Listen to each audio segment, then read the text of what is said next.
Oi, pessoal, tudo bom? Eu sou o Pedro Teixeira, Eu sou Augusto Sales. nós somos da Tropos Lab. Hoje a gente veio falar com vocês aqui um pouquinho sobre tendências do setor de fintech, né? Um pouco do que a gente está vendo aí de mudanças que vão acontecer. Talvez para começar essa discussão, faz muito sentido a gente falar sobre bancos digitais, né?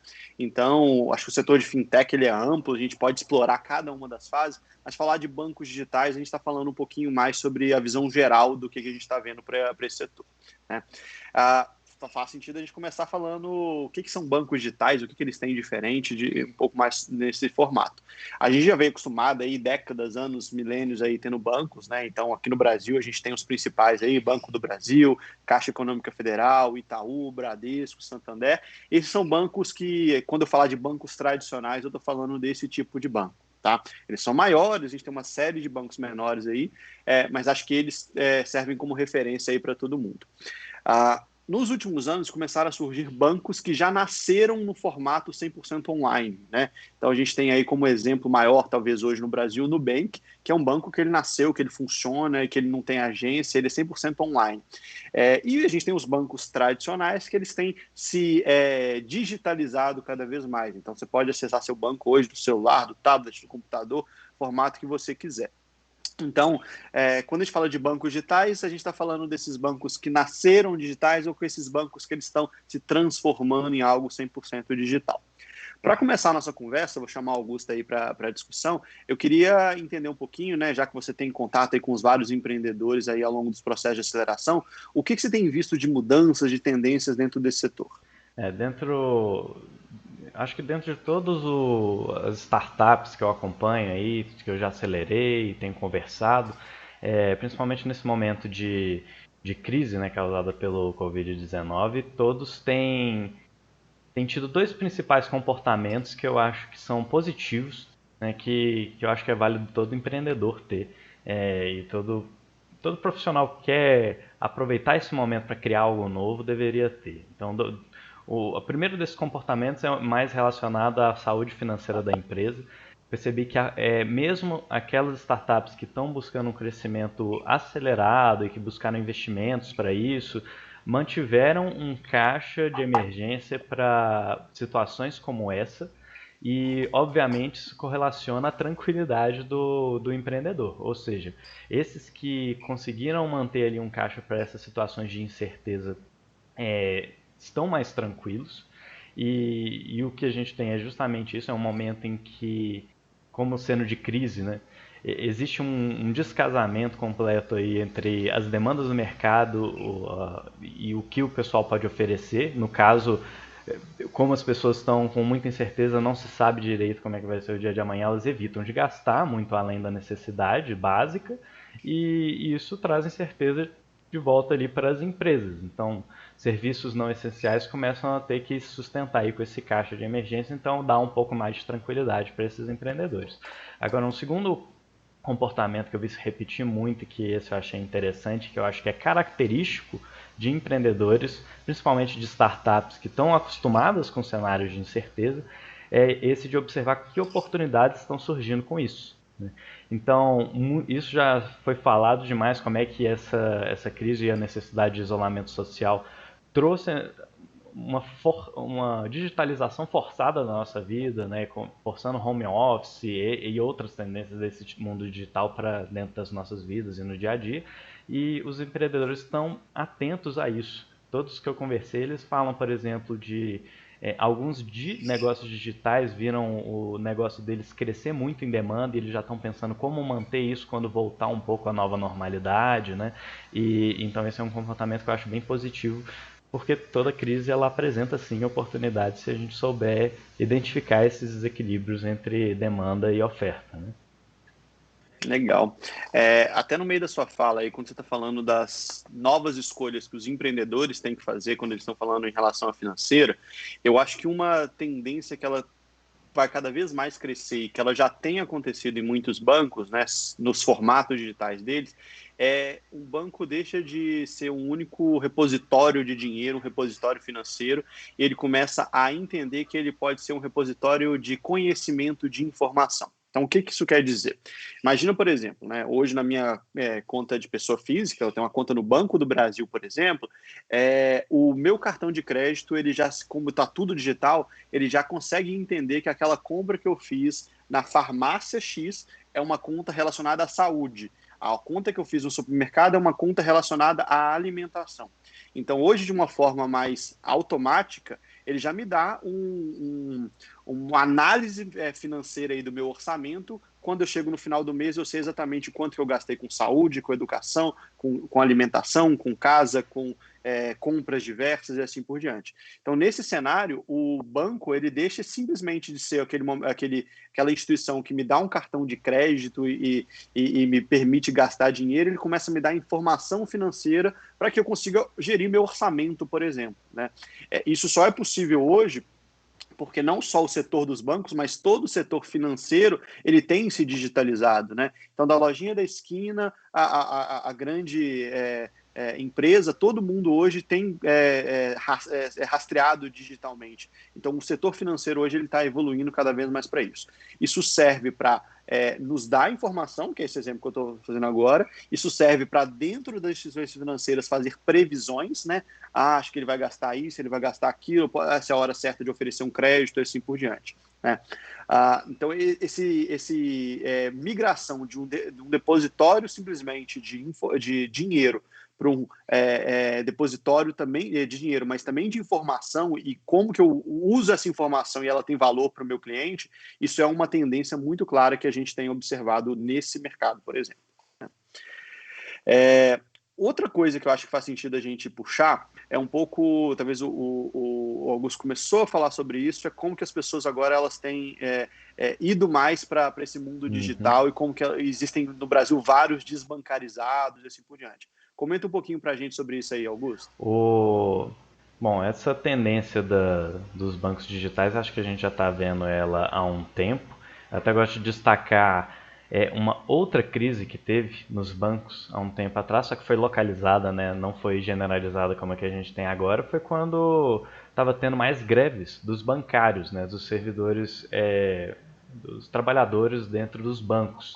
E eu recordo até de um artigo que eu li na época que explorava esse caso, especificamente do ponto de vista do Banco Itaú, como é que a greve desses bancários fez com que muitas pessoas que precisavam continuar pagando as contas e esse tipo de coisa migrassem para o aplicativo de serviços digitais do Itaú. Então, que era um aplicativo, um serviço que eles já estavam querendo empurrar, e acabou que aquela crise ali no momento ajudou eles a migrar para esse meio, que é um meio que mais barato até para os bancos operarem, né? Isso é dentro de um grande banco, numa transição que ele já estava fazendo porque ele viu tendência, mas até se pegar bancos que já vêm com esse DNA digital desde a formação, né? Tem o Banco Inter, embora ele tenha nascido como um banco de investimentos, ele virou um banco de varejo indo pela estratégia da conta corrente digital e já possibilitou ali que a pessoa abra uma conta sem você ter que ir a nenhuma agência. Você fazia, na época até que eu abri conta, que eu sou correntista lá, fazia tudo por correio. Hoje em dia já evoluiu e você faz tudo digitalmente. Isso até ajudou, durante essa crise agora, a minha irmã. A minha irmã, ela tem uma empregada doméstica contratada e que nesse período de isolamento social não está podendo ir lá e existe aquele auxílio do governo em que o governo paga uma parte do salário para você poder pagar outra e manter ali o sustento da pessoa. Só que ela não estava conseguindo ativar isso porque precisa de uma conta. Precisa ativar uma coisa lá na conta de banco da pessoa. Só que ela não estava conseguindo ir até a caixa, onde ela tinha conta, e o serviço digital que a caixa estava oferecendo, ela não estava conseguindo utilizar, não estava conseguindo acessar. E então, numa conversa com ela, eu até sugeri: por que você não sugere dela abrir uma conta no Banco Inter? Você faz tudo digitalmente. Assim ela fez e conseguiu, então, pagar esse auxílio por causa dessa conta que a empregada abriu. E eu acho que isso foi interessante mostrar como é que foi fácil, foi uma transição cultural, digamos assim, para a empregada, porque ela é daquele tipo que gosta de ver o dinheiro vivo, né? Não interage muito com o banco, são esses desbancalizados. mas a situação forçou ela a se digitalizar, mas foi menos traumático do que ela esperava. Quem sabe agora ela vai começar a usar mais esse banco digital. Será que tem outros casos que nem esse? Então é interessante ver essa tendência aí também. É, e é curioso porque, assim, se dependesse, se a escolha fosse dos bancos, né, se eles pudessem escolher assim, vocês querem manter o sistema offline e o sistema digital em paralelo, ou vocês querem que isso seja 100% digital?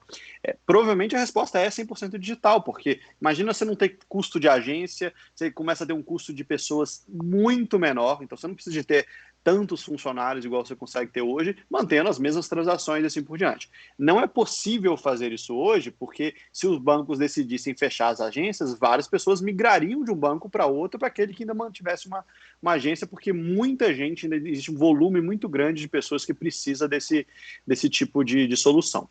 Momentos como as várias greves bancárias, né, que em alguns momentos elas chegaram a ser anuais, aí, todo ano ali, setembro, outubro, tinha uma greve dos bancos, seja momentos igual esse do coronavírus, né, que quarentena, lockdown, fez com que muita gente precisasse ou não pudesse ir nas agências e precisasse de fazer essas transações aí via o meio digital.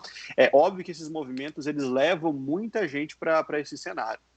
Mas uma coisa que às vezes dificulta, impede e que os bancos precisam cada vez mais pensar nisso é sobre a experiência do usuário nesse meio digital. Então não adianta nada. Por que a pessoa vai na agência? Ela não vai na agência porque ela gosta de sair de casa e precisa disso. Existem pessoas que têm esse pensamento, mas não é a maioria. Né? As pessoas vão no banco porque elas têm desconfiança, elas têm dúvida, elas precisam de ajuda. Então, o que a gente precisa é transpor para os meios digitais todo esse processo.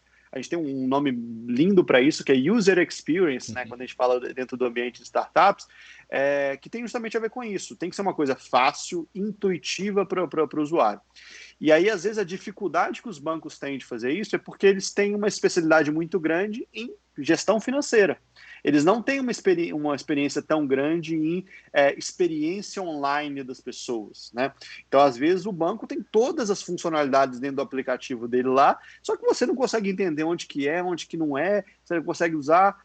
Então, você acaba indo para a agência física, né? Então, a pessoa que tem um pouco menos de familiaridade com isso, quando ela bate nessa barreira, ela fala assim, não, isso é muito difícil, meu dinheiro eu não vou confiar nesse formato, porque se eu errar alguma coisa, vai que eu perco o meu dinheiro, vai que eu transfiro ele errado, e assim por diante. Né?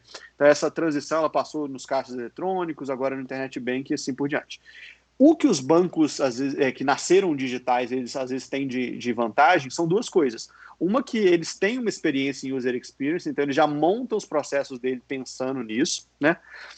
E o segundo ponto é que os bancos, em geral, os bancos digitais, eles nascem com menos funcionalidades, né? Então, um banco digital, vamos pegar o exemplo do Nubank, ele não nasceu como o banco que permitia que você pegasse crédito, tivesse conta, cartão de crédito, poupança, investimentos diversos. Não, ele surgiu como um cartão de crédito. Então, como cartão de crédito, ele conseguia ser uma coisa simples o suficiente para que as pessoas conseguissem, com poucos cliques entender. Agora eles estão migrando para ter, né, já migraram algum tempo para ter uma conta, né, a do conta. Legal. O próximo passo deles, não sei exatamente qual vai ser. Será que eles vão ir para a parte de investimento, que eles vão ir para a parte de crédito, e assim por diante.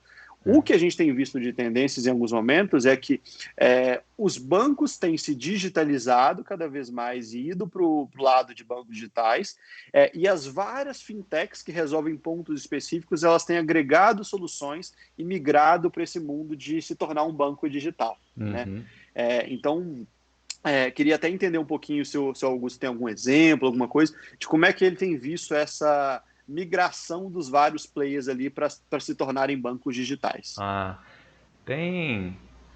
Eu acho interessante isso, porque assim, talvez a gente volte a falar isso quando a gente estiver falando de métodos de pagamento, mas como é que realmente todo mundo está podendo virar um intermediário financeiro, vamos chamar assim, de forma genérica.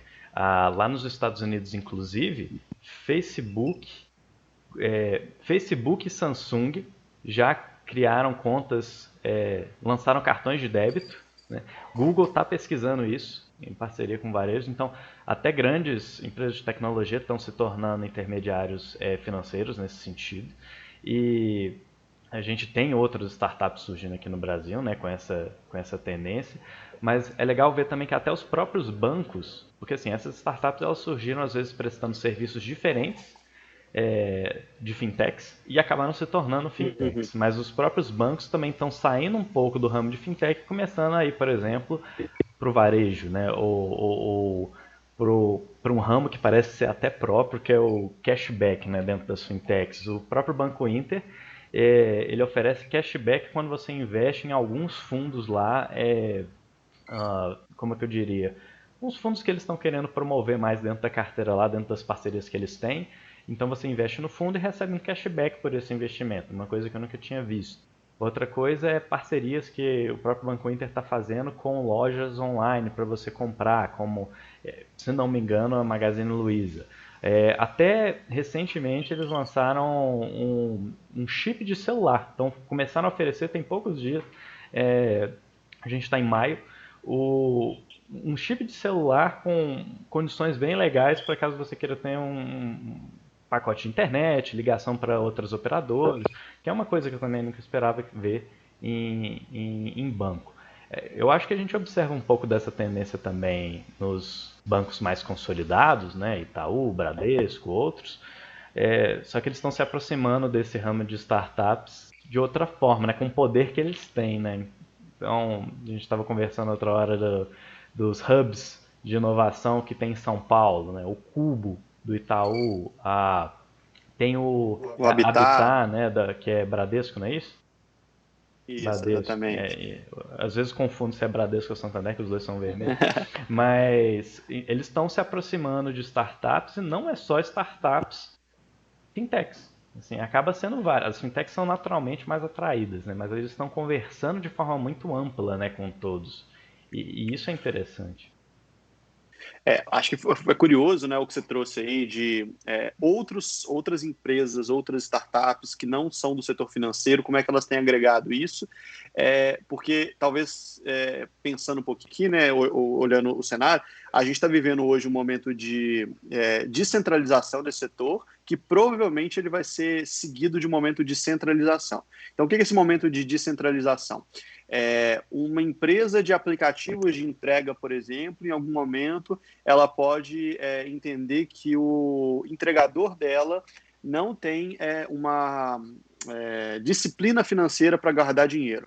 Como ela está ali fazendo aquela transição do pagamento entre quem está pedindo a entrega e o entregador, por exemplo, ela pode em algum momento começar a oferecer um sistema parecido como Uhum. uma conta bancária, né? Só Não, fica aqui e um deixa o seu dinheiro por parênteses, conta disso. o Uber está oferecendo cartão lá nos Estados Unidos já. Às vezes é um pouco disso. Então, exatamente isso. Então a gente começa a ver nesse primeiro momento várias empresas que não são fintechs começando a trazer soluções fintechs para o seu modelo. Por que isso? Quando a gente olha os grandes cases aí dos unicórnios que a gente tem no Brasil, boa parte deles são fintechs, né? A gente tem ali PagSeguro, Stone, né? Então vários no Nubank mesmo, vários dos nossos unicórnios eles são fintechs porque em geral, pelo menos nesse primeiro momento, o dinheiro ele está dentro desse setor. Então a gente tem visto várias empresas fazerem isso. O que a gente imagina que seja uma tendência de acontecer no futuro, até por outros movimentos que a gente tem visto no mercado, é que à medida que essas empresas crescem, elas começam a agregar outros serviços, né? Então, que nem o exemplo que eu dei, o Nubank começou com um cartão de crédito, agora ele tem uma conta bancária, sabe-se lá qual que é o próximo passo, né? Outros players ali, eles começam por caminhos diferentes, por crédito e assim por diante, eles começam a agregar.